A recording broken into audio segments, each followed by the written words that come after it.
Welcome back to another edition of Council Corner, where we recap some of the big items that were talked about during this week's City Council meeting. And we have Ward 8 Councilman Randy Warren with us. Thank you for joining us. Thanks for having me. Of course. So first and foremost, let's talk about the first meeting that we had at 6 p.m. as opposed to 2 p.m. How do you think it went? I thought it went really well. Of course, I'm kind of used to it. I've spent many years at 6 o'clock. I think it does hopefully give the citizens a little bit better chance to be there. That's what we've heard, and so that's kind of where we're at, just to give it an option. Sure. So we'll just keep an eye on it and see if people continue to show up. Very good. Okay, so the other big thing that I've kind of seen on social media, our media partners have covered it, is the $40 million loan that City Council approved on Tuesday. What can you tell us about that? It's the second phase. The first phase is the citizens voting that tax in. And this is the part where we spend that money and do the things that we promised the citizens that we would do. So this is the way that we finance that. There's no way that we could save the money to do these projects, and in municipal government you have to have the funds in hand before you can begin a project.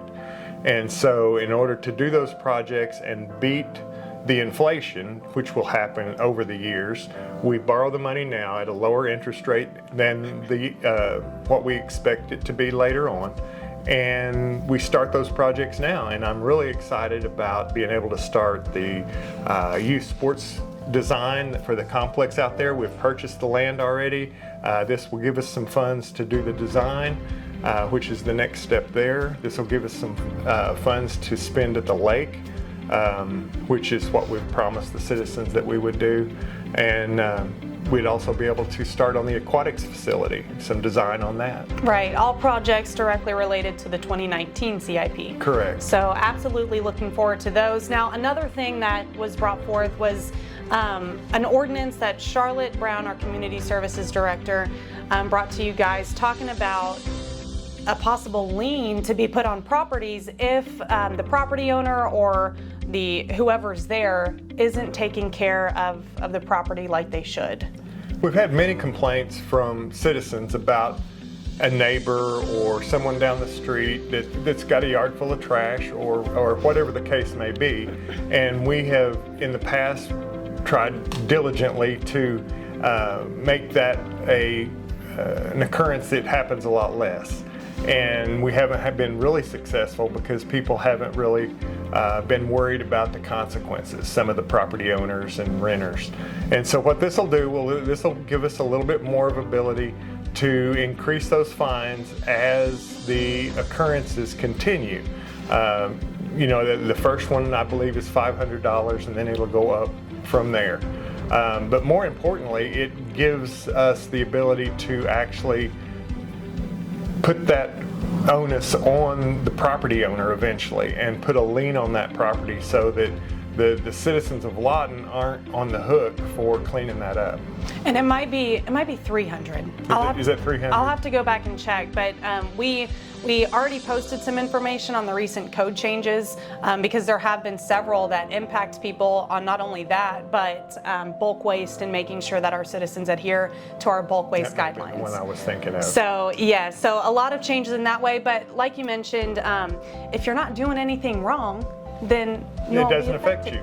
Yeah. And if you are, then the city is going to work with you to try to alleviate that and to try to keep that from happening. Mm-hmm. But in the end, it's the homeowner or the renter's responsibility, and the citizens that live around them shouldn't be forced to put up with that. Right. And last thing that I want to talk to you about, the Highland Cemetery. I was very interested in that. Really, admittedly, I haven't really gone out there and walked around, but just seeing the pictures and knowing the history that's in that cemetery is amazing. There's a lot of history out there, and what was presented to us was kind of a wish list. Mm-hmm. And the council took that under advisement, and I'm pretty sure the council will be interested in spending some funds out there. There's a lot of things going on out there right now. If you go to the city's website, there's links that will take you to a map, and you can actually click on each one of the interments They're not all completed yet, but most of them will give you, some of them will give you a picture of the headstone or whatever. It's very interesting. Yeah, very cool. Great work that they're doing out there. Councilman, is there anything else that you'd like to add? I'd just like to say it's a great time to live in Southwest Oklahoma, to live in Lawton, Fort Sill. Exciting things are happening, and there's even more exciting things on the horizon. Yes, well, and thank you for everything that you're doing, all of your part in that. It is truly amazing to see how this city is transforming. So thank you again so much for your time, and thank you for watching. If you want to catch a city council meeting live, please do so. Our next meeting is August 27th, and that's at 6 p.m. right here at City Hall, the Wayne Gilley Auditorium. So until next time, have a great couple of weeks.